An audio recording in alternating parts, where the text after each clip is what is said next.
Good morning, everyone.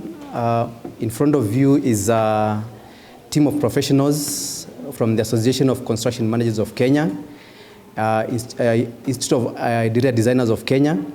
Then we have also 3 chapters from AAK, that is AAK Construction Project Managers Chapter, AAK Landscape Architecture Chapter, and also AAK Interior Design Chapter.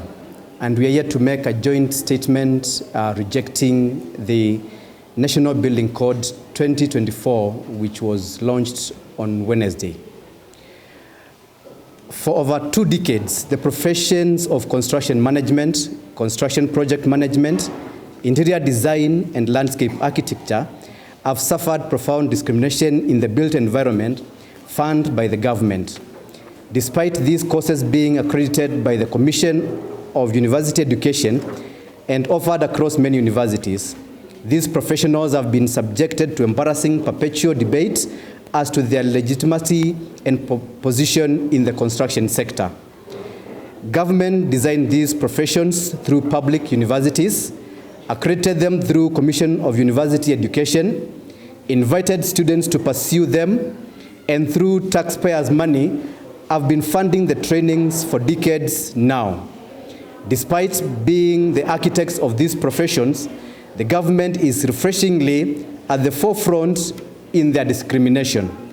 While it has accredited the courses, majority of government jobs, including parastatal and agencies, do not formally recognize these professions.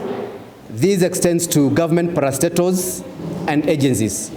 We continue to painfully watch public job adverts from our colleagues in the industry while we are hopelessly sidelined. This has to stop. How can we still be involved this late in the debate of a recognition of these professions? Let us now talk about the National Building Code 2024. In the year 2021, the State Department for Public Works, through the National Construction Authority, requested Association of Construction Managers of Kenya, ACMK, among other professional bodies in the built environment, to comment on the draft building code. This was done in their letter dated 3rd February 2021. This request was in cognition of this profession's central role in the current and future built environment development in our country. After careful review of the draft building code, we raised various concerns via our letter dated 18th February 2021, and at the crux was the exclusion of the, in quote, emerging professions of construction management, construction project management, interior design, and landscape architecture. We urged the National Construction Authority to do a building code that reflected the current state of the construction sector. Further, we pointed to the authority that if regulation of these professions was the entrance to their inclusion in the building code, then they should pursue their regulation alongside the building code. It was our view then, which we still dearly hold, that the same government that was doing the building code was the same one required to regulate these professions. The State Department for Public Works through National Construction Authority ignored our vehement pleas.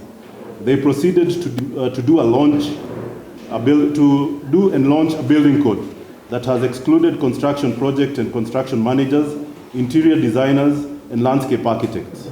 The only reason we are hearing for this exclusion is purported lack of regulation. Concerning that, we have these fundamental questions. Who accredited the course in these universities? Government. Who is to regulate them? Government. Who is doing the building code? Government. Have these professionals refused to be regulated? No. The same government that's citing lack of regulation is the same one that is with the responsibility to regulate. How then can it disenfranchise professions on its failure? Further, National Construction Authority has been incessant engaging with this profession in various industry issues.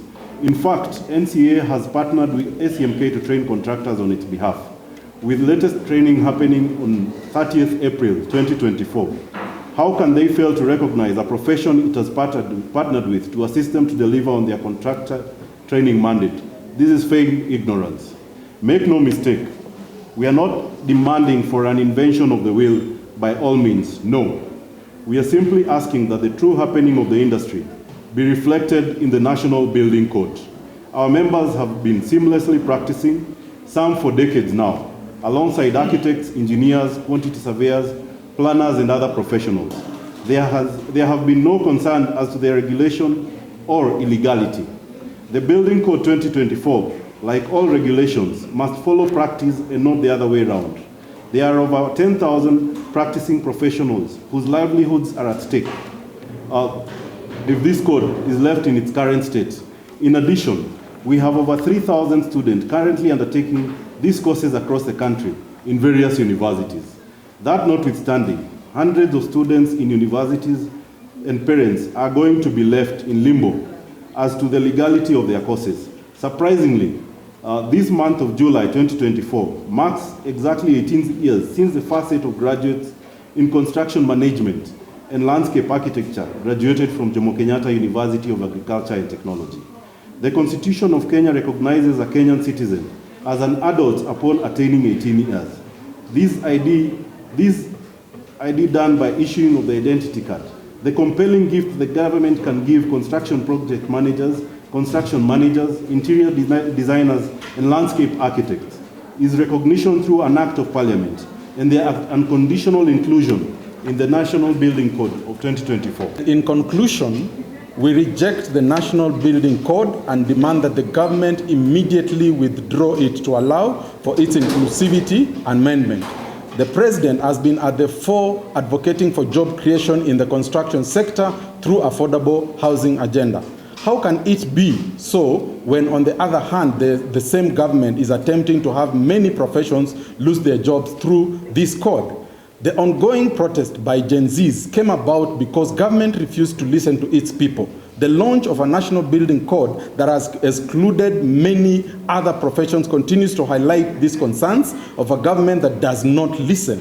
Mr. President, and I repeat, Mr. President, do the right thing. Recall the National Building Code 2024. It is not late. The code is meant to come to effect in February 2025. We have a window to do the amendment before then. Let us make this clear. We shall do whatever it takes legally to ensure that the rights of these professionals are protected and any abuses are addressed. And I would like us to all say, let's reject the National Building Code 2024. Everybody, let's reject the National Building Code 2024. And this is a voice from interior designers in Kenya, a voice from construction managers in Kenya, and also a voice from landscape architects in Kenya. And today we say again, we do what?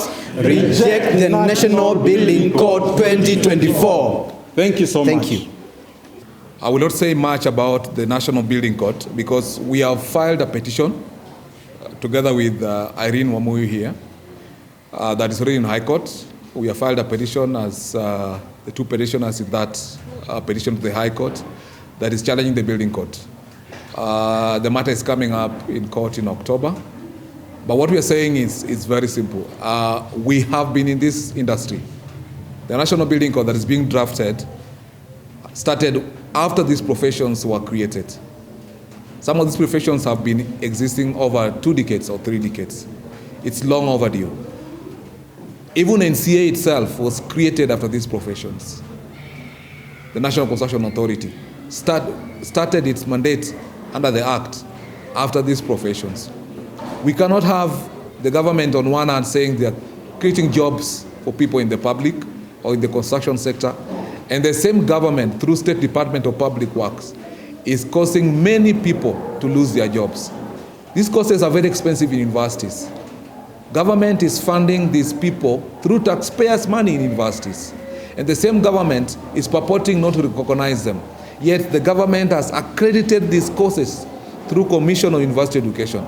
How can that be possible? How can that be possible?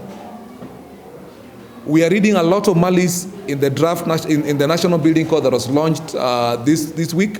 What we are asking for is the government must follow practice. A lot of us are coming out of this press event and are going to work, are going to practice in the industry. No one has said a complaint about our legitimacy. On construction sites, we are working, we are employers. So the law must follow what is being done. The regulation must follow what is being done. We are practicing. We are not telling you to invent anything new. Follow the practice that is existing in the built environment. That is all we are asking. Otherwise, we shall do whatever it takes. We are hoping that the petition will be successful come October and throughout the full course. We must reject the National Building Code. This country belongs to all of us. Kenya ni sisi yetu, sisi zote. We are citizens, we are taxpayers. We want to be included in the building code unconditionally. We were called to do courses in universities. We did the courses, we were funded. We want to be included in the building code unconditionally. And if regulation is a condition to be included in the building code, then we are here. Regulate us today and then put us in the building code. That is our message. Thank you very much. Mine is on discrimination. We have been discriminated against for the last 20 years. This cannot continue. We continue to say, regulate these professions. Landscape architects, construction managers, interior designers deserve to be regulated like any other profession in the built environment. Thank you.